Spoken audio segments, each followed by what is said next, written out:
Em, Vamos a hablar un poquito del concepto de formación de equipos, vamos a llevarlo bien al contexto de la iglesia local, vamos a tratar de verlo de manera que sea útil para cualquier experiencia de iglesia, más allá del tamaño e incluso más allá del sistema organizativo que use.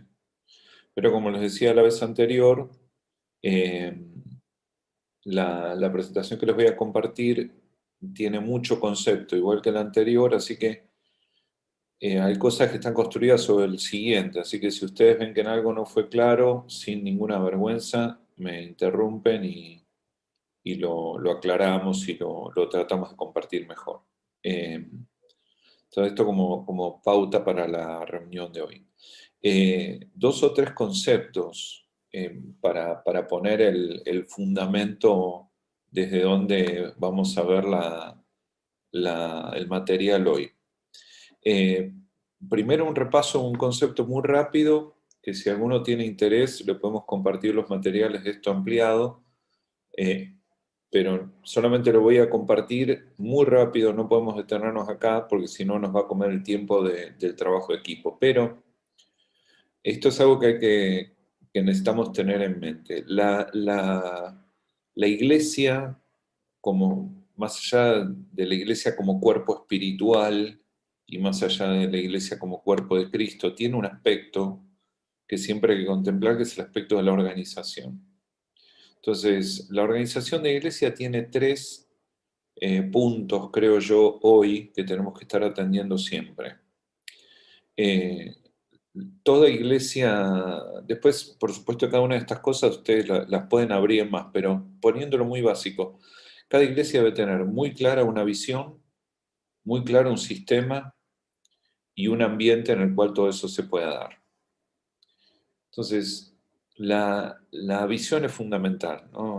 Ustedes lo saben, la palabra visión es ver antes, la visión genera anticipación, saber dónde voy es central. Me gusta explicar la visión como un viaje, donde uno lo primero que elige es a dónde quiere llegar, ¿no? Si es que algún día volveremos a irnos de vacaciones, cuando llegado el verano elegiremos, lo primero que elegí es el destino, ¿no? Si vas a la playa llevas ojotas, si vas a la montaña llevas unas zapatillas de trekking. Y, y cuando vos tenés claro el destino, todo se ordena en función de eso. El equipaje, es decir, aquello que necesitamos adquirir, se filtra solito cuando yo sé dónde voy. Y la visión genera eso, ¿no? Entonces, yo voy a la playa, enseguida se me arma la ruta, enseguida sé qué tengo que poner en la valija y enseguida tengo claro el presupuesto. En la vida de la iglesia es igual. La semana anterior, perdón, hablamos unos minutos de esto, la importancia de sacar una foto de mañana, en donde yo digo a dónde voy, ¿no? Y determino bien claramente a dónde voy. Eso te regula dónde pones las fuerzas hoy. Y cuando la visión está clara y toda la congregación la tiene clara, entonces hay un montón de cosas que filtran. Lo más importante que filtra la visión no es entre bueno y malo, porque nosotros estamos en la iglesia de Cristo, no tenemos la discusión de qué hacemos. Eh, ¿Hacemos la Santa Cena o armamos un asado donde todos nos emborrachemos? No tenemos esa discusión. Para nosotros muchas veces es difícil filtrar entre bueno y conveniente.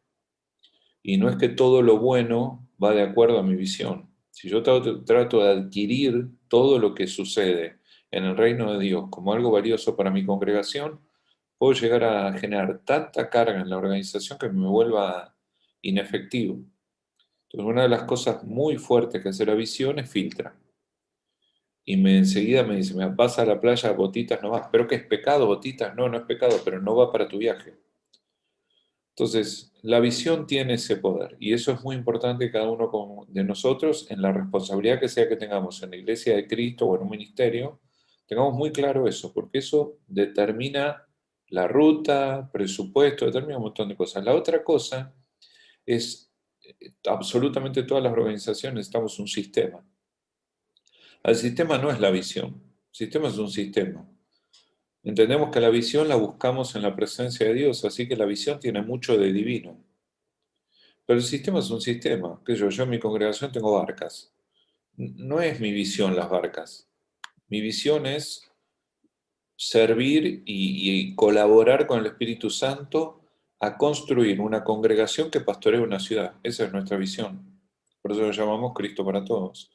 Y un poco más desarrollado tenemos una cosa que llamamos pilares, que tienen que ver con la visión. Eso es visión. Las barcas son un sistema. Yo tengo hoy barcas, mañana tengo avioncitos, a mí no me importa, no estoy casado con la barca. ¿Me entienden? Voy a cambiar el sistema tantas veces como necesite para que me facilite el cumplimiento de la visión.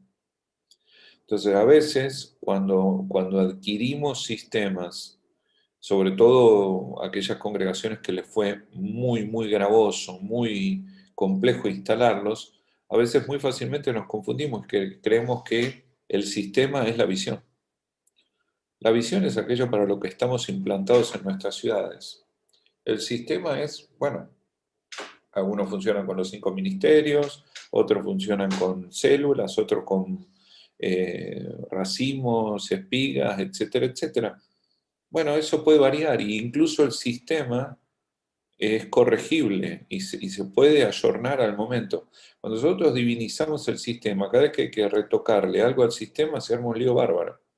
Porque cuando enseñamos el sistema como el cumplimiento de un principio espiritual, y a eso le agregamos la carga de la revelación, y a eso le agregamos la cuestión de la implantación de Dios ahí se ponen complejas las cosas, y muchas veces estamos construyendo nuestra dificultad del día de mañana para cuando tengamos que corregir alguna cuestión que tenemos hoy funcionando de determinada manera. Los que tienen unos años en el Evangelio saben que ninguna congregación permanece demasiado tiempo funcionando igual. Entonces, pero todas las congregaciones debemos permanecer para siempre siguiendo una visión que Dios nos dio. Entonces, eso es algo que no hay que complicar. Ahora, la tercera cosa es que todo eso ocurre en un ambiente. La construcción del ambiente es muy importante. El apóstol Pablo le escribe a Timoteo en la segunda carta, en el capítulo 2, y le dice, todo esto que te escribí en la carta anterior y en esta es para que vos sepas cómo conducirte en la iglesia, que es la columna y el estandarte de la verdad. La palabra estandarte tiene que ver con proclama, la palabra columna en griego es la palabra estilo. Así que yo creo que existen estilos de congregaciones. Y cuando digo esto me refiero al ambiente. Vamos a ponerlo muy en lenguaje juvenil, dado que acá hay varios jóvenes, gracias a Dios. ¿Cuál es la onda de la congregación? Y definir eso es importante porque una persona que viene por primera vez a un culto o se conecta por primera vez a un culto, se va a volver a conectar, se va a volver a congregar, va a volver a venir a la iglesia, muy probablemente más por cómo se sintió que por si entendió o no entendió el mensaje.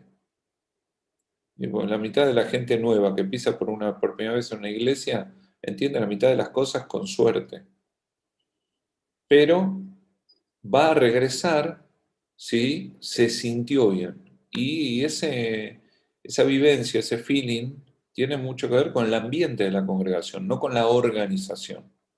Si yo organizo un equipo de saludadores cada vez que entra alguien que le parece nuevo y se transforma en una organización, pero no logro transmitir el afecto y el amor por lo cual gesté eso, puedo estar súper organizado, pero no necesariamente construir un buen ambiente. Ahora, por supuesto, todas las pautas, si no tienen organización, tienden a diluirse. Y la organización que no proviene de una visión de Dios puede ser absolutamente inconveniente. Entonces, muchas cosas que voy a hablar hoy están pensadas sobre esta dinámica de cómo entiendo la iglesia. Eh, y estas tres patas para mí son centrales. Si alguno quiere profundizar esto, después le pido al pastor Pablo los materiales, hay algo grabado y algo escrito. La segunda cosa que quiero decirles es que una iglesia va a ser tan trascendente como sea trascendente el liderazgo. Y que una congregación va a ser tan relevante como líderes forme. El futuro de una congregación está marcado por la edificación de líderes y el levantamiento de líderes y la producción de líderes. Y esta es la segunda cosa que para mí es muy importante. ¿Cómo nos va a ir en el futuro? Bueno, depende qué liderazgo estemos armando para el futuro. Si nosotros armamos solamente liderazgo hoy que responda a las necesidades de hoy, bueno, como decíamos en la otra clase, podemos llegar a sacar algún problema adelante, pero no estamos proyectándonos. Si construimos un sistema y después fabricamos, entiéndame, simbólicamente hablando, líderes para responder al sistema, el día que hay que generar un cambio, ese líder lo resiste porque no sabe funcionar de otra manera. Y ahí tenemos cualquier cantidad de congregaciones, de gente que se destaca en un área y un día la iglesia pega un volantazo y se queda en el aire y no sabe qué hacer y lo combate, y eso ha sido fruto de muchísimos conflictos. Habiendo dicho todo esto, vamos con el concepto de formación de equipos. Les debería aparecer en la pantalla una placa que dice formación de equipos. ¿La tienen? ¿Sí? ¿Les apareció? ¿Sí? Ok. Sí, perfectamente. Bueno, me alegro. Entonces vamos con una definición de lo que es el trabajo en equipo. El trabajo en equipo es la capacidad de conseguir resultados ambiciosos a través del esfuerzo desarrollado por un conjunto de personas distintas donde existe integración, involucración y flexibilidad de los planteamientos personales hacia el objetivo final. Para todos los que le está sonando rara la palabra involucración, créanme que existe. Eh, yo cuando armé esto la primera vez puse involucramiento y me agarró una profe de castellano y me adoctrinó.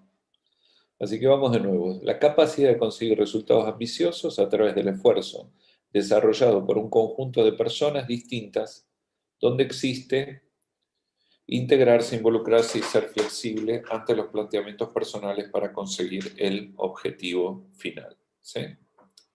Entonces, usamos la palabra capacidad. Yo acá tengo mi taza de 300 centímetros cúbicos. La capacidad tiene que ver con el tamaño de lo que podemos desarrollar. Entonces, como les decía antes, una organización va a tener tanta capacidad como capacidad tengan sus equipos de funcionamiento. Y uso la palabra capacidad porque la capacidad es un tamaño, ¿no? ¿Cuánto estoy tomando un té? ¿Cuántas ganas de té me puede resolver mi taza? Hasta cualquier té que se resuelva con 300 centímetros cúbicos, la taza me lo va a resolver. Si tenía ganas de más té que eso, tengo que ver cómo ampliar la capacidad. Eso que aplica también para las organizaciones, la capacidad de las organizaciones se amplía con la multiplicación de los equipos, el mejoramiento de los equipos. Ahora, los equipos definen esa capacidad. Hoy vamos a inevitablemente vincular todo el tiempo equipo y liderazgo. En cambio, el liderazgo no es una capacidad, el liderazgo es un arte. El liderazgo se expande, mejora, se depura. Es como la pintura, como la música. Para los que tienen unos años en el pastorado y se acuerdan de las discusiones cuando salió el libro de Eckhart hace como 30 años, ese líder no se nace, se hace, ¿no? Y en nuestra denominación aquel libro se debatió mucho. Yo creo que el liderazgo es un arte. Creo que puedo aprender a liderar mejor. Y creo que todo lo que puedo hacer mejor lo puedo expandir. Creo que puedo adquirir habilidades, por supuesto, el carisma y las habilidades naturales con las que venimos de fábrica suman un montón. Pero el liderazgo es un arte, se expande, se aprende, se busca. Cuando el apóstol Pablo me invita a buscar dones, ¿qué dones busco? ¿En función de qué? Si yo busco los dones, él dice los dones mejores, y hemos discutido también sobre cuáles son los dones mejores. Yo creo que los dones mejores son aquellos que me hacen mejor instrumento en las manos de Dios. Y eso está muy vinculado al lugar donde estoy y lo que estoy haciendo. Y para nosotros específicamente, que estamos en el liderazgo, eh, tengo que mantener este foco, que puedo aprender, puedo mejorar, puedo depurar, puedo dejar cosas que fueron útiles en un tiempo y hoy no sirven más, y adquirir otras, y todas esas habilidades hacen que hoy digamos que el liderazgo es un arte. Pero los equipos tienen capacidad, es decir, tienen tamaño. Esa capacidad del equipo está dada por estos tres componentes: gente que se integra, se involucra y está dispuesta a ser flexible. Y subrayan esas tres palabras. Otra vez, recuerden que yo no los veo a todos en la pantalla, así que si alguien tiene una pregunta, de una habilita el micrófono y me interrumpe. Ahora, nosotros en las iglesias hablamos mucho de grupos. De hecho, hablamos del grupo de jóvenes, del grupo de niños. Hablamos del grupo de esto, del grupo de otro, del grupo que está haciendo tal cosa. Incluso hablamos de grupos que tienen nombres de personas. Decimos, ahí está el grupo de fulano. Ahora, quiero marcarles hoy algunas diferencias entre un grupo y un equipo. Entre la distancia entre formar un grupo y formar un equipo. Los grupos tienen normas rígidas. Cuando íbamos a la primaria, hace mucho tiempo, y de pronto la maestra se levantaba con la idea de que había que hacer trabajo y no decía equipo, decía trabajo en grupo. Y entonces nos juntaba, y aunque dijera equipo, igual era en grupo. Y había que hacer la lámina de la conquista de América, o de las abejas, o de lo que fuera.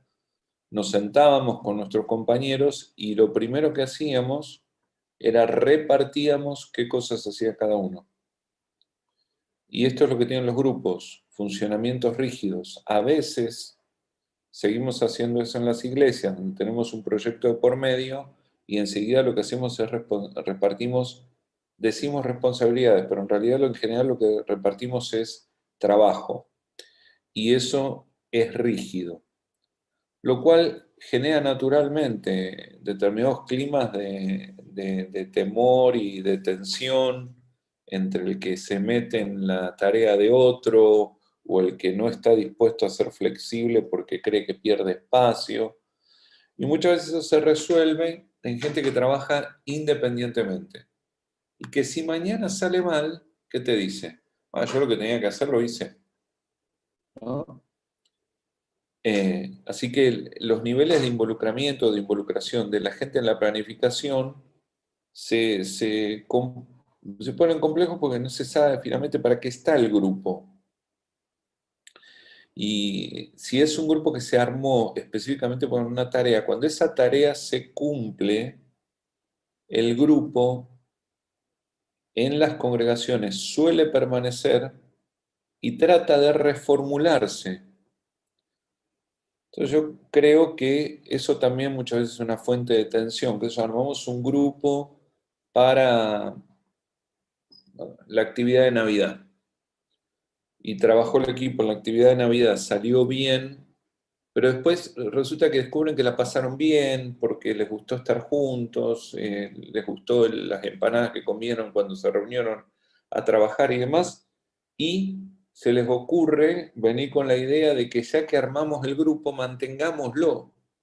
Y entonces de pronto el grupo viene con la idea de otra cosa. A veces esas cosas combinan, y a veces los grupos en la necesidad de tener sentido de existencia generan cosas que hasta te complican la vida en la tarea de la organización, porque hasta pueden estar fuera de visión. Entonces, es muy importante diferenciar lo que es un grupo de un equipo. En los grupos las comunicaciones son restringidas, son radiales. El grupo suele tener una o dos o tres personas dominantes que, entre otras cosas, se vuelven dominantes porque manejan la información. Saben todo. Y entonces ustedes saben que la información es poder. Y ahí está la raíz de las organizaciones que tienen problemas con el chisme. Detrás de los chismes hay gente que necesita construir poder. Eso pasa en los grupos. Líderes dominantes. En general, las situaciones de conflicto no se dirimen de buena manera, se evitan y eventualmente se expulsa a la persona que reciba el título de conflictiva. Los equipos tienen flexibilidad en la forma de actuar, porque no están tan preocupados por cómo funcionar, sino en lo que tienen que lograr. Y eso exige adaptabilidad. Estamos dispuestos a flexibilizar, no los principios, pero sí las formas de trabajo, como haga falta para conseguir aquello a lo cual entendemos que Dios nos mandó. Ahora fíjense cómo funciona, ¿no? Porque el grupo, como no es flexible, lo que termina flexibilizando muchas veces es la moral. Entonces se arman dinámicas en los grupos que son absolutamente nocivas.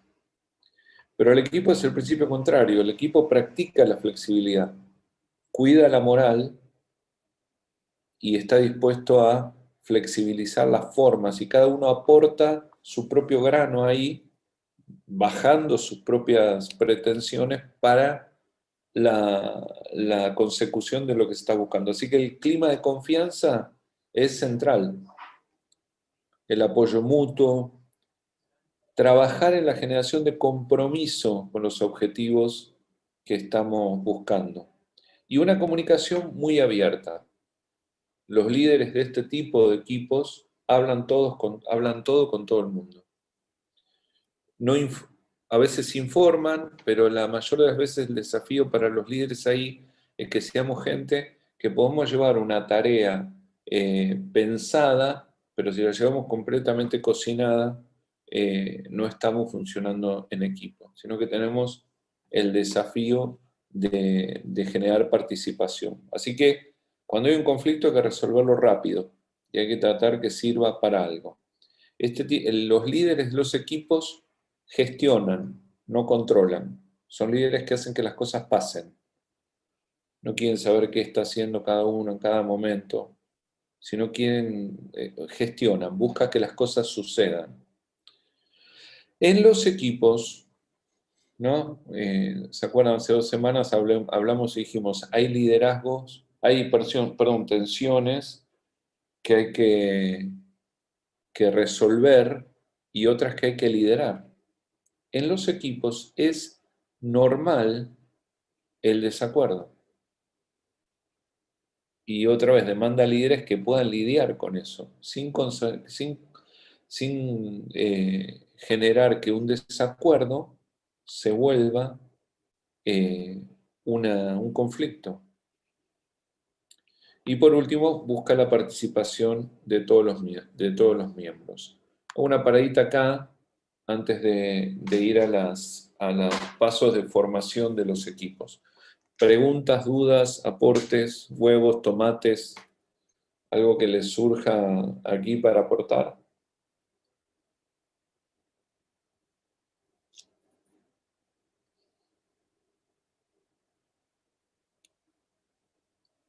¿Avanzamos? ¿Sí? ¿Estamos bien hasta acá? Háganme un dedo arriba, un dedo abajo. Sí, sí. ¿Estamos bien? Bueno. Procesos de formación de los equipos. Bueno, un equipo pasa por estas etapas. Primero, la etapa de formación, cuando yo quiero formar un equipo. Ahora vamos a ponerlo en situación. Estás al frente de un ministerio, estás al frente de una congregación, formas parte de un equipo pastoral, tenés que echar a andar algo. ¿Cuál es la motivación y el objetivo? Es lo primero. Convoqué un grupo de gente para algo. ¿Qué es lo primero que necesita saber la gente?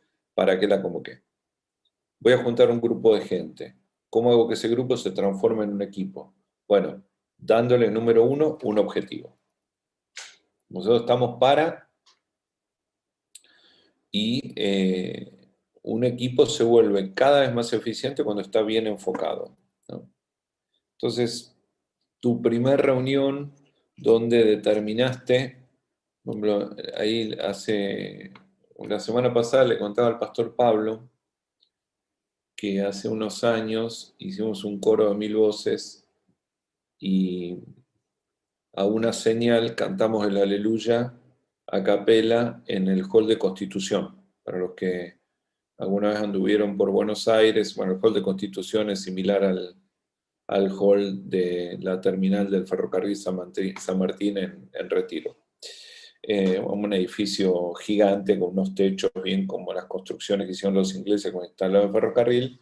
Imagínense lo que fue, 23 de diciembre, 6 de la tarde, el hall de Constitución explotado, sonó un tono en una conexión que todo el mundo estaba colgado a una radio, sonó un tono, la gente vocalizó, se paró una persona arriba de una escalera que pusimos en el medio del hall, hizo la seña y 1000 personas empezaron a cantar el Aleluya. Se paralizó Constitución, ¿no? Entonces lo contaba a Pablo y ahora ya me quedó picando que lo quiero hacer otra vez. Y ahora tiene que ser más fácil todavía armarlo. Entonces ahí estuve pensando en la cosa y lo primero que pensé es tengo que citar a alguna gente. Cuando la junte, ¿qué es lo primero que le tengo que decir? Vamos a hacer esto. Este es nuestro objetivo. Lo vamos a hacer de esta manera y vamos a funcionar de esta otra. Y si sale bien, y de ahí la pregunta 4, ¿cómo seremos juzgados? Si sale bien, entonces, no sé, cantaremos rostro ensangrentado en Pascua, después lo vemos.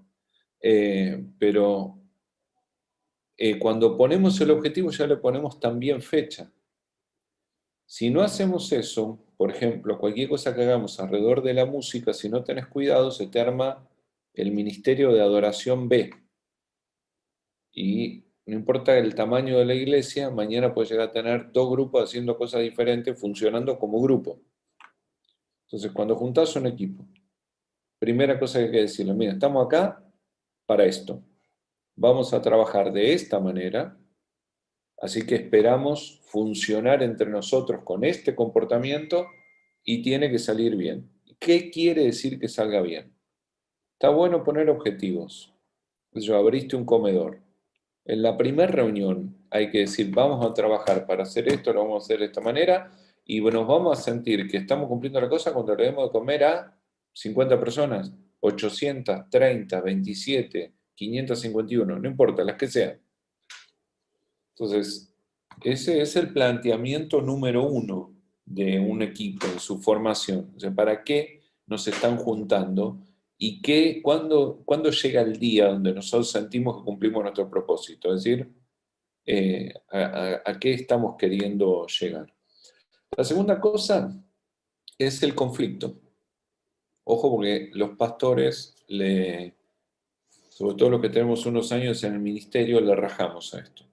Ya estamos tan curtidos que le rajamos naturalmente a los conflictos. Pero el conflicto es una parte natural de la formación de un equipo. Durante esta etapa es probable que los miembros discutan de qué hacer y cómo hacerlo. ¿Sí? Y en ese debate uno empieza a comprender al otro, cómo el otro es, lo cual no quiere decir que necesariamente el otro me caiga bien. Aparentemente Pedro y Pablo no se llevaron bien del todo nunca, pero se entendían, sabían qué esperar del otro. También acá escribo algunas preguntas para esa etapa. ¿Cómo es nuestra dinámica de resolver los conflictos? ¿Sí? ¿En torno a qué? A un objetivo. A ver, nosotros necesitamos que Bodia y Sintique, ¿no? Las mujeres estas que no sabemos bien qué hacían, pero sabemos que se llevaban mal, en la iglesia de Filipos, necesitamos que se lleven bien para que se pueda cumplir aquello que estaban haciendo. Esa es la preocupación del apóstol Pablo. Necesitamos que sean mejores amigas.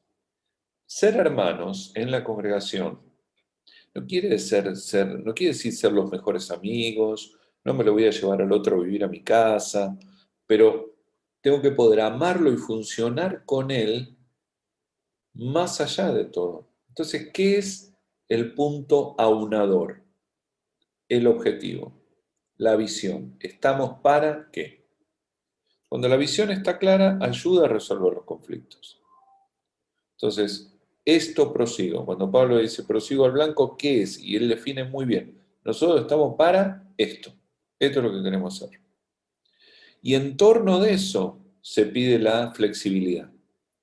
En torno de eso se le pide al otro que se involucre. En torno de eso le pedimos al otro que se acomode. Y en esa dinámica también se definen los roles. La tercera parte es la solución. Ojalá viviéramos siempre aquí, ¿no?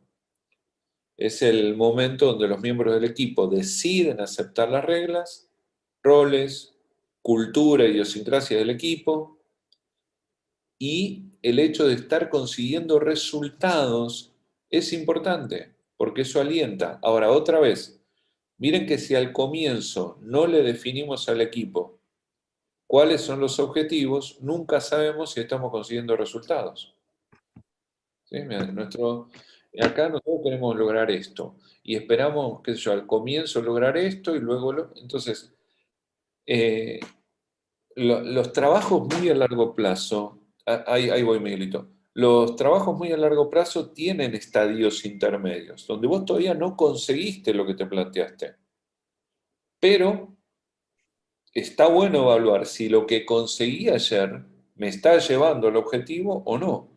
Y si me está llevando, está bueno esa parada de decir, bueno, miren, logramos ya esto, que está en nuestro camino de lo que queremos conseguir. Y ese trabajo de reconocimiento, de reconocimiento y honra al que está dando fruto, de trabajo, de la expresión de ideas, de ser nosotros también críticos con la tarea. Eso es lo que hace más o menos productivo en equipo. Y ahí la idea es que los equipos pasen mucho tiempo en esta etapa. Cuando el equipo no pasa tiempo en la etapa de solución, quiere decir que no detecta problemas. O que cree que hacemos todo bien y que somos perfectos y no hay nada para revisar. Entonces, esto naturalmente hay que gestarlo, porque muchas veces naturalmente no sale. Sale cuando se armó el conflicto. O que está bien, pero sale muchas veces en el fracaso. Miguel, ¿querías preguntar o aportar algo? No, quería preguntar, Bernie, en relación, acá estamos hablando de ya el equipo. Según vos, ¿cuáles serían las condiciones para armar ese equipo? Porque de acuerdo a una iglesia establecida, capaz eso te lo da la iglesia en asamblea. Ujú. O que es bastante difícil remontar cuando tenés gente que está ahí por mandato de la iglesia, pero capaz inoperante o qué sé yo. ¿Me entendés un poquito lo que te pregunto? Perfectamente. La pregunta es excelente.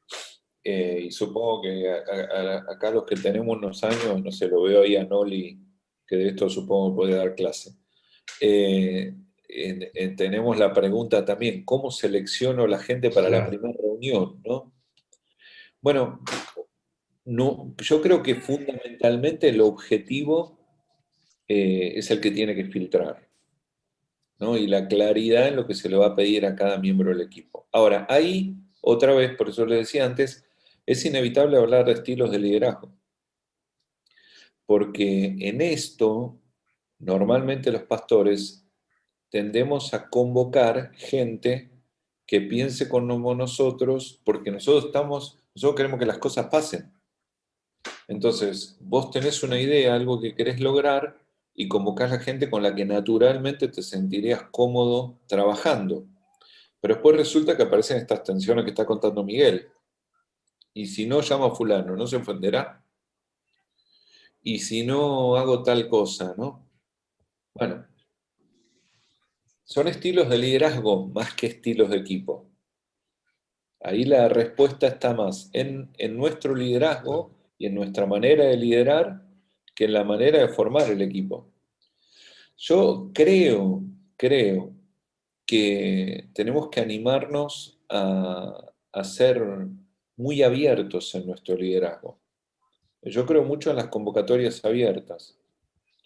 Ahí con Pablo estamos armando un trabajo que queremos poner en las redes durante 6 semanas y la verdad que en medio le dimos lineamiento entre 4, 5, 6, pero después convocamos 44 personas para llevarlo adelante. Y Pablo lo sabe, con mucha gente con la que uno no sintoniza de manera perfecta, pero crees que tiene un aporte para hacer. Y una de las primeras cosas que hicimos en la reunión es, si ustedes ven que alguien falta acá, súmenlo, ¿sí?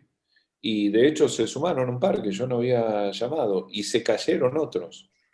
Entonces, ahí ya pasa mucho por nuestros estilos de liderazgo más que por el estilo del equipo. Ahora, a veces cuando tenés cosas que tenés tiempo, te podés dar los lujos de decir, voy a hacer una convocatoria abierta, quiero hacer esto, que vengan 40, no me importa. Y si en el medio hay que limar un poco la cosa, ¿vieron? El hierro con hierro se afila, y si en el medio hay que limar un poco la cosa, bueno, ok, hagámoslo porque me va a rendir en otras cosas. Yo creo que el trabajo y el servicio es una gran oportunidad también para educar, formar, fortalecer. Entonces, por ejemplo, una cosa como la que estamos hablando hoy, tenemos oportunidad de que pasen varias cosas al mismo tiempo. Yo hice una convocatoria, junté la gente, al mismo tiempo que junté la gente, de pronto aproveché para instruirla y de pronto aproveché para generar cercanía con alguien que lo siento siempre muy distante. Y vamos a hablar francamente, la convocatoria abierta, y esto es por lo cual muchas veces las congregaciones que tienen instaladas feudos familiares resisten esas convocatorias, eh, ponen la estructura de liderazgo en forma plana. Y es un gran motivo por el cual creo que cada vez más hay que trabajar en convocatorias abiertas. Porque si te la bancás en el momento de juntar la gente, una convocatoria abierta, luego decir, hermanos, vamos a hacer tal cosa, los que tengan inquietudes, les guste sumarse, los esperamos. Probablemente alguno que se considera que vos deberías llamarlo no te viene. Bueno, aprendamos a trabajar sin la gente que se cree indispensable. Descubramos que tenemos que formar mucho liderazgo para que nadie se siente indispensable. Hace unos años, hace una década más o menos, empecé a escribir todos mis sermones y a entregárselos de antemano a la iglesia. O sea, la iglesia venía el domingo sabiendo lo que yo iba a predicar. Y eso lo veía en las barcas y se lo daba impreso a todo el mundo. Lo cual generaba que había gente que venía muy preparada a escuchar el sermón. Pero además generaba que las barcas en general habían tocado el tema, no después que yo predicaba, porque mi idea fue hacerlo antes. Hacerlo antes porque me parecía que generaba un enfoque en la visión, pero también me parecía que eso generaba que la gente viniera a sacarle más jugo al culto porque venía en tema. Entonces yo empecé a notar que yo decía el pasaje al que iba a predicar y la mitad del auditorio lo repetía, ya se lo sabía. Entonces suena hermoso, pero también fue una presión, porque me empecé a encontrar con mucha gente que ya había avanzado en la palabra mucho. Entonces fue una presión para que yo mejore un poco más mi estilo de predicación. Saber que tenía sentada ahí X cantidad de gente, sabiendo que iba yo a hablar. Y uno de los pastores del equipo en ese momento me dijo, pero ¿cuál es la gracia? Porque cuando él predicaba lo vivía como una presión. Y lo era. Me dice, ¿cuál es la gracia? Al final estamos predicando ahí como que vamos a dar examen. No, no. Y ahí ya tenés que resolver tu propio liderazgo, que incluye, como le dijo Dios a Moisés en Refidim, da un paso adelante, camina adelante de la gente. Si estás para conducir, camina adelante del resto. Entonces, hay un dicho en algunos deportes que dice que uno es tan bueno como los rivales con los cuales juega, ¿no? Entonces, hay un aspecto de la rivalidad en el liderazgo que es sano y que nosotros tenemos que animarnos. y nos va a generar tensión y conflicto. Y si nosotros somos sabios, buscaremos mejorar para poder liderar mejor. Liderar líderes es complejo, pero no es que estoy esquivando la pregunta de Miguel, pero me entienden. La respuesta a lo que Miguel pregunta está muy vinculado a cómo yo quiero liderar. ¿Sí? ¿Cómo es mi estilo de liderazgo? ¿Cómo lo voy a hacer? La Biblia está llena de esos ejemplos. La iglesia arranca y a los 6 meses está poniendo diáconos. Los diáconos participaban de muchas cosas, no es que eran mozos nada más. Moisés arranca la cosa y enseguida el suegro le dice, che, ¿por qué no armamos y genera ancianos? Y las historias en el Antiguo y en el Nuevo sobre la práctica de ampliar el liderazgo son muchísimas. Jesús, Lucas capítulo 9, tiene una manifestación de poder de Dios y lo primero que hace cuando todo el mundo se da cuenta que lo tiene, después que muere Juan el Bautista, es compartirlas con los 12. Y en el capítulo 9 empieza diciendo que él les imparte la misma capacidad de hacer milagros y señales que él tenía, que era por lo cual la gente lo empezaba a reconocer. Y se ve que Poder para funcionó, porque repartir. en una ciudad que le fue mal, Juan vino con la idea de que como les había ido No mal, se delegan responsabilidades, se delega autoridad. ¿no? Le dice Juan a Jesús, che, en tal lado nos atendieron mal, ¿querés que hagamos bajar fuego del cielo? Se ve que el tipo estaba convencido que lo podía hacer, el apóstol del amor, ¿no? Bueno, de paso. Ahora, Jesús le explica a Juan que los cristianos no prendemos fuego ciudades, pero en el capítulo 9, después que él amplía su liderazgo poniendo lo que tienen los demás, se va al monte de la transfiguración a buscar un poco más, porque empieza el camino hacia la cruz yendo a Jerusalén. Y cuando baja del monte de la transfiguración, el capítulo 9 de Lucas, en el siguiente, lo mismo que él tenía, ya no lo pone sobre 12, sino que lo pone sobre 72. Entonces, de eso estoy hablando, cuando hablo de estilo de liderazgo. Ahora, ¿es riesgoso? Y bueno, ¿cómo no va a ser riesgoso? Judas se creyó que la tenía más clara que Jesús. Pedro se anima a corregir a Jesús. Tomás, cuando van a Betania después de la muerte de Lázaro, cree que lo tiene más claro que Jesús y le dice, no, conviene ir. Y lo aconsejan, la cantidad de veces que los discípulos aconsejan a Jesús. Las tensiones que tiene Jesús después con sus discípulos. Lean un día el Evangelio de Lucas desde este aspecto. Las tensiones que tiene Jesús con sus discípulos después de Lucas 9 son más que antes. Entre ellas, Jacobo y Juan, que se quieren sentar a la izquierda y a la derecha, como Jesús no le da bolilla, la van a buscar a la madre. Entonces, no estoy hablando de esto para que estemos en paz, estoy hablando de esto para que hagamos la obra. Por último, la sinergia. La sinergia en un equipo es cuando todo esto que estamos hablando genera una retroalimentación entre la gente que genera un impulso hacia adelante. ¿Sí? El equipo trabaja esforzado, los miembros se sienten creativos, confianzan, se comparten las cosas, se toman las decisiones por diálogo, el que no está de acuerdo baja el copete porque quiere conseguir el resultado, ¿sí? Se corren del pensamiento masificado. A mí me pone muy mal humor cuando planteo algo con mi gente y todos me dicen que sí. No puede ser que todos me digan que sí, me pone de pésimo humor.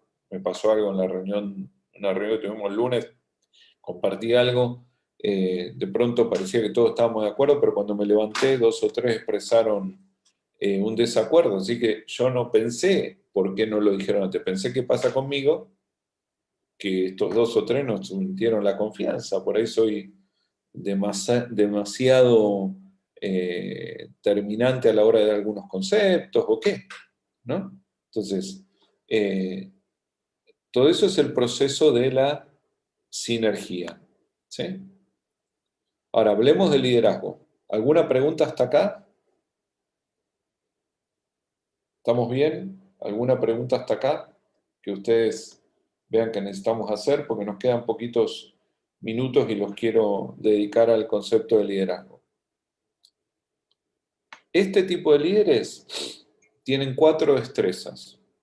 Y otra vez, uso las palabras destreza para que nos salgamos del concepto místico de que el liderazgo es un don, o que el liderazgo lo tenés o no lo tenés. Por supuesto, creo que con el llamado Dios nos da liderazgo, pero después lo tenemos que mejorar, lo tenemos que pulir, lo tenemos que ampliar. 4 destrezas de los líderes. Prestan atención. ¿Sí? Están pendientes de los aportes que puede hacer el entorno para mejorar.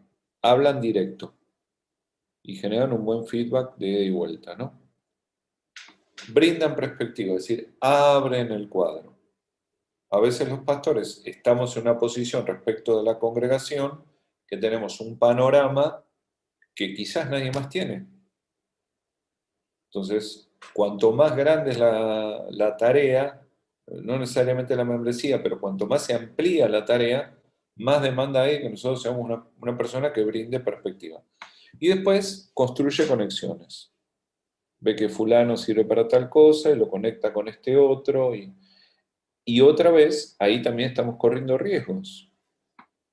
Y otra vez estamos en la charla de la otra vez de las tensiones. Puede ser que en la tarea de construir liderazgo, eventualmente construyamos líderes que sean mejores que nosotros y pudiera ser que algún día ese líder me supera y yo no pueda liderarlo. Y tendré que tener el valor de lidiar con eso. Entonces el crecimiento en este sentido no es siempre hacia arriba. La estructura piramidal, tenemos que pensar un rato en eso, porque la palabra nos enseña de cuerpo. Si alguno quiere leer algo muy interesante sobre esto, anótense, ahí en Google tienen un montón, y si no, me lo piden a través de Pablo Barabachi y yo les acerco material. El concepto de la organización holacrática. ¿Sí? La organización que no tiene que ver con escalas y pirámides, sino con funcionalidades. Ese tipo de organización parece algo bastante parecido al cuerpo de Cristo. En este tipo de ejercicio de liderazgo y de armado de equipos, los movimientos son laterales. ¿Sí? Se expande mucho la base del liderazgo y se va perdiendo la estructura piramidal para armarse algo más ancho en la parte del liderazgo. Y eso genera enriquecimiento, genera todo el tiempo reestructuración, traslados. O sea, cuando digo traslado, digo que por ahí hacías una tarea, pero multiplicaste la cantidad de equipos y ahora no te da la agenda, y los pastores creemos que podemos hacer todo y atender todo. Entonces necesitas trasladar responsabilidades. Responsabilidades implica también trasladar autoridad. Esos crecimientos son más laterales que otras cosas. Y allí están las tensiones que se generan en los dirigentes, los líderes de estas cosas. Con un concepto que es la diferencia entre tener poder y tener autoridad. Voy a terminar con eso en unos minutos, así que voy a volver ahí. Pero hay dos conceptos que quiero mirar antes que se me acabe el tiempo. Déjenme solamente que les pase el resto de la presentación muy rápida para que ustedes sepan lo que se van a encontrar cuando abran el archivo.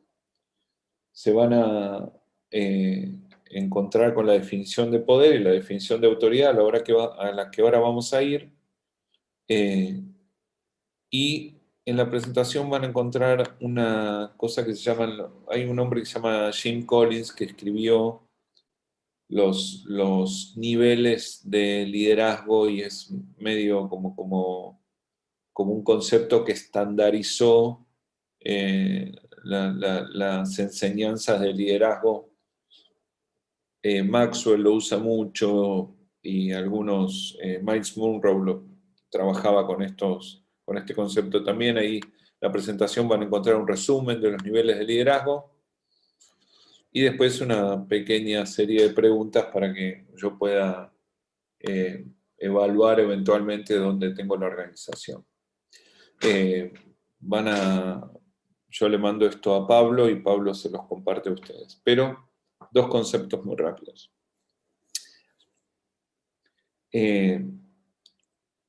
Cada uno de nosotros tenemos que elegir desde dónde lideramos. Si lideramos desde el poder o lideramos desde la autoridad. El poder, otra vez, es como mi taza. Tiene un tamaño. ¿Y cuántos de ustedes ya son papás o mamás? Supongo la mayoría ya tienen hijos. Bueno, entonces me van a entender. ¿Cuántas veces le podés decir a tu hijo, hacelo porque yo te lo digo? ¿Cuántas veces? ¿Cuántas veces le podés decir a tu hijo, hacelo porque si no te mato? ¿Sí? Entonces, cuando tomamos el liderazgo desde ahí, estamos liderando desde el poder, es decir, liderando desde la posición que tenemos. Eso tiene un tamaño. Y la frase de que el poder desgasta se refiere a que si yo para liderar continuamente estoy recurriendo a mi posición, entonces eso en el correr del tiempo va a tener un deterioro. Es el motivo a veces por el que cada tanto tenemos en nuestras organizaciones algún ciclo de conflicto, donde por ahí perdemos gente muy cercana además. Yo creo que eso pasa cuando no logramos transmitirle a nuestro entorno, y lo hablo por experiencia propia también, aprendida de mala manera, cuando no logramos transmitirle a nuestro entorno los conceptos y nos cuesta hacer el recorrido y queremos que el otro me respete por la posición que yo ocupo. Entonces, todo eso tiene que ver con el poder. Ahora, el poder, igual que el dinero, tiene un tamaño. ¿Sí? Es una cantidad de, voy a usar una figura un poco ingrata, pero es una cantidad de balas en el revólver. Incluso tenemos que revisar, a veces predicamos desde el ejercicio del poder. Nosotros agarramos y decimos, si no haces esto, mira, una frase muy repetida, sé fiel para que Dios sea fiel. Lo cual es un concepto absolutamente antibíblico, ¿no? Porque la palabra dice que si yo no permanezco fiel, Dios va a permanecer fiel, y todos ustedes lo deben saber porque alguno de ustedes no ha sido fiel en sus diezmos y ofrendas en algún momento. Así que todos pasamos por ahí y sabemos lo que es no haber sido fieles en nuestras ofrendas, y Dios igual fue fiel, ¿no? Pero cuando transmitimos ese tipo de conceptos, ¿qué es lo que estamos diciendo? Ofrenda porque si no te va a pasar algo. ¿Sí? O no te va a pasar algo. Entonces, a eso me refiero cuando hablo con el ejercicio del poder. La autoridad es otra cosa. La autoridad hay que desarrollarla, hay que respaldarla. Moody, hablando de esto, hablaba de la autoridad moral, de la autoridad ética. ¿Vieron? La autoridad moral es la de los conceptos, la ética es la de la práctica de los conceptos. Y la autoridad espiritual, ¿no? Que viene cuando el respaldo de Dios sobre nuestra vida se hace evidente, ¿no? Entonces, la autoridad es el camino del largo plazo. Ahora, el que tiene autoridad, es muy probable que en algún momento tenga que usar el poder, pero si yo lo uso todo el tiempo, esto es como las relaciones. Si yo monto el funcionamiento de mi matrimonio, la paciencia, un día voy a tener un conflicto grave. Pues ninguna relación se sostiene el tiempo en base a paciencia. La paciencia es para las emergencias. Si yo a todo lo que el otro hace le tengo que meter paciencia, un día meto la mano en el bolsillo, no tengo más plata, porque ya me la gasté. Y cuando pienso, me doy cuenta que gasté la plata llamada paciencia en tonterías, y el día que la necesito para algo trascendente no la tengo. Con el poder es lo mismo. Entonces, les cuento una anécdota en 5 minutos. En mi casa, mi papá, en un momento que no sabía bien ya cómo controlar el salvajismo de mi hermano y mío, yo me crié, o sea, viví de chico acá en Adrogué, pero después pasamos toda nuestra adolescencia en la Patagonia, y de ahí nos fuimos a Bahía Blanca y qué sé yo, y bueno, tuvimos un desarrollo con cierto grado de salvajismo. Un día entramos en un galponcito que tenía mi papá en una de las casas que vivíamos en el fondo y encontramos una caja de cartuchos de escopeta del 12. Y entonces agarramos una lata de durazno con mi hermano, desarmamos los cartuchos y hicimos una montaña de pólvora adentro de la lata. La idea original era armar cohetes. Pues se acercaba Navidad y mi viejo había dicho que no iba a comprar cohetes por lo que había pasado el año anterior. Si nosotros pensamos que eso resolvía y podíamos armar nuestros propios cohetes. Habíamos consultado con Google, que era un kiosquero que estaba a una cuadra de casa que hacía pirotecnia ilícita, y el Juan Google nos había explicado cómo armar, no sé si algunos se acuerdan, los triangulitos. Entonces, bueno, conseguimos la montaña de pólvora y en un momento yo me di cuenta que arriba, en un estante, había otra caja de cartuchos y le digo a mi hermano, para que ahí encontré más. Cuando me estoy subiendo la escalera, escucho que mi hermano eh, me dice, escúchame una cosa, me dice, ¿qué pasa si le ponemos un fósforo? Y yo bajé corriendo, cuando tengo la imagen en la cabeza de mi hermano tirando el fósforo en camaleta en la lata de durazno, por supuesto una explosión importante, se nos clavaron pedazos de lata por todos lados, como los dibujitos, viste, toda la cara roja, perdimos el pelo hasta por acá, nos quedamos sin cejas, bueno, todo un montón de cosas. Mi papá tenía un dicho en casa que era, les voy a dar con el sapín por el lomo. El sapín era como una asada para la quinta, y mi viejo, ya no sabiendo bien cómo controlarnos, había agarrado un sapín con un palo largo y lo había dejado colgado al lado de la puerta que daba al fondo. Entonces uno pasaba caminando, miraba el sapín, y era como, o sea, el matrimonio de mi viejo era mi mamá, mi papá y el sapín. O sea, el sapín participaba de la crianza. Entonces, como habíamos cobrado ya de diferentes maneras, la posibilidad de que te ensarten con el sapín no era completamente loca, porque ya habíamos cobrado con diferentes elementos. Bueno, ese día hicimos la bomba, explotó un vidrio de la cocina, corriendo al hospital, la gracia de Dios, ninguno de los pedazos de lata se nos clavó en un ojo, por ejemplo. Pero resumen, a las 6 de la tarde estábamos sentados, mi hermano y yo, desnudos en el cuarto, todos encremados con una cosa que se llamaba pancután. Nos miramos el uno al otro y mi hermano tuvo una teofanía, me miró y me dijo, para mí que papá no nos va a dar nunca con el sapín. Claro, porque imagínense, ya habíamos hecho una bomba y no nos habían dado con el sapín, más que eso había que pegarle un tiro a mi vieja, o sea, no había, ¿qué seguía? Ese día mi viejo perdió poder, ¿sí? Y perdió autoridad también. De hecho, hicimos cosas peores después de ese día. Y cada vez que mi viejo nos decía que nos iba a dar con el sapín, nos mirábamos con mi hermano y decíamos, dale. Y los dos, todos sabíamos que era mentira. Entonces, sin cuestiones tan dramáticas, a veces tenemos la tendencia a liderar desde ahí o a educar desde ahí. Hacelo porque cobras y después no cobra. ¿Sí? Mejor no amenacemos con lo que no vamos a cumplir. Ni en el living de casa de nuestros hijos, ni desde el púlpito de nuestras iglesias. Porque después Dios nos rompe todos nuestros esquemas de causa y consecuencia, Dios lo rompe con una cosa llamada misericordia, que el Señor la inventó para que yo no reciba todo lo que me merezco. Y encima me regala cosas, porque inventó una cosa que se llama gracia, que es para darme todo lo que no me merezco, pero igual Él me quiere dar. Entonces, cosas que me merezco no me llegan por la misericordia, y otras que no me merezco me llegan por la gracia, y Dios es el primero que anda rompiendo todo el tiempo el sistema de causa-consecuencia. Entonces, nuestro recorrido tiene que ser el de la autoridad, el de desarrollar que la gente nos elija y nos vuelva a elegir. Y cuando digo esto, digo nuestros cónyuges, nuestros hijos.